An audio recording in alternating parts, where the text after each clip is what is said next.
नमस्कार। स्वीडन के गोतेनबर्ग सिटी में हूँ और स्कैंडिनेवियन कल्चर यानी स्वीडिश कल्चर से संबंधित कुछ मुख्य बातों को इस वीडियो के द्वारा आपसे बांटना चाहती हूँ। स्वीडन कल्चर में एक प्रचलित कहावत है, वह है there is no bad weather only bad clothing. यहाँ के क्लाइमेटिक कंडीशंस के बारे में हम सब परिचित है। बहुत ही ठंडक भरा वातावरण है और साथ में कभी कभी बर्फ भी गिरता है।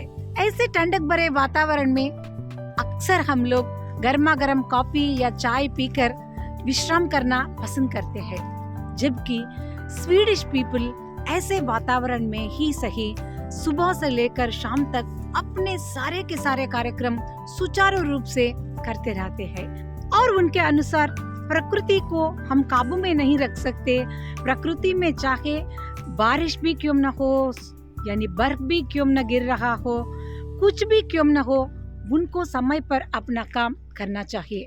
जो वे अच्छा खासा एक वाटर प्रूफ, स्नो प्रूफ ऐसा एक जर्किन पहन लेते हैं और अपने काम पर जुट जाते हैं।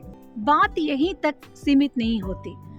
यही एक विचार छोटे छोटे बच्चों को भी बचपन से सिखाया जाता है। बच्चे साल भर स्कूल जाते हैं और साथ में स्कूल से आने के बाद शाम को सड़क पर भी बाकी बच्चों के साथ खेलते हैं। ऐसे वातावरण में बाहर बाकी बच्चों के साथ खेलने के लिए माता पिता भी अनुमति देते हैं। और यहाँ एक बात को मैं खास तौर पर बताना चाहती हूँ, किंडरगार्टन में छोटे छोटे बच्चों को भी ऐसे प्रकृति के साथ रमने की बात सिखाई जाती है।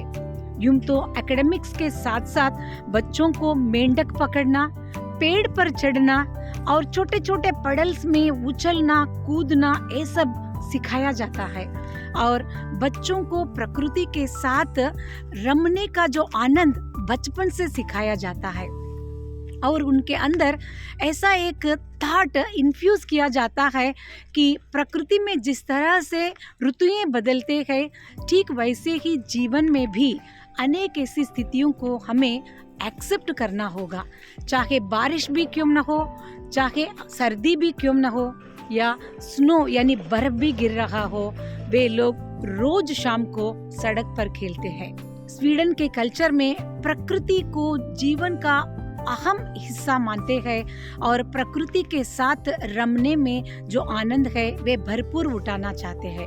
इनफैक्ट वेकेशन के समय में भी ये लोग वन यानी फॉरेस्ट का सैर करना चाहते हैं, या तो तालाब के पास कुछ समय बैठना चाहते हैं, या तो समुद्र के पास बैठना पसंद करते हैं। इनके अनुसार एक कहावत सिर्फ कपड़ों तक मात्र सीमित नहीं है। बाहर की परिस्थिति कैसी भी क्यों न हो, हमारे मानसिक स्थिति अगर हमारे काबू में है तो हम हर काम कर सकते हैं। तो इस प्रकार से जो भावना बचपन से ही बच्चों को सिखाया जाता है, तो बच्चे बहुत ही आत्मनिर्भर होते हैं और उनके अंदर आत्मविश्वास भी बढ़ता है ना। कितनी अच्छी बात है। तो इस कहावत का जो राइटर है जिसका नाम है वेइनराइट, अपने कोस्ट टू कोस्ट नामक किताब में एक कोट लिखा था। मगर ये कोट यानी ये कहावत इतनी प्रचलित हो गई है स्वीडन में कि सब लोग अनुशासनशील होकर कपड़ों में मात्र नहीं बल्कि अपने विचारों में भी इस कहावत का पालन कर रहे हैं। और स्कैंडिनेवियन कल्चर में प्रकृति सबकी संपत्ति है, कोई भी इस पर अधिकार नहीं जमा सकता। चाहे कोई ट्रैवलर भी क्यों न हो, प्रकृति से संबंधित स्थलों में वो जाकर अपना आनंद उठा सकता है। यहाँ कोई शुल्क उनसे वसूल नहीं किया जाता। उनके अनुसार प्रकृति सबकी संपत्ति है, सब लोगों को इसका आनंद भोगने का अधिकार है। कितनी अच्छी बात है ना। यहाँ बच्चे सड़क पर खेलते हुए मैंने देखा तो मुझे बचपन की याद आई कि अक्सर मैंने देखा जब भी बारिश होता है या तो बच्चे स्कूल जाने के लिए मना कर देते हैं या तो माता पिता उनको भेजने में हिचकिचाते हैं। तो ऐसे समय में बारिश में, सर्दी में, बर्फ में भी बच्चे स्कूल जा रहे हैं, साथ में खेल रहे हैं, तो ये वाला तो सच में अचरज की बात हो गई। तो मुझे लगा ये बात जरूर मोटिवेशनल काफी बातें चैनल में मुझे बांटना ही चाहिए। और एक नया विचार लेकर मैं आपके सामने जरूर उपस्थित हो जाऊंगी। तब तक के लिए बाय बाय।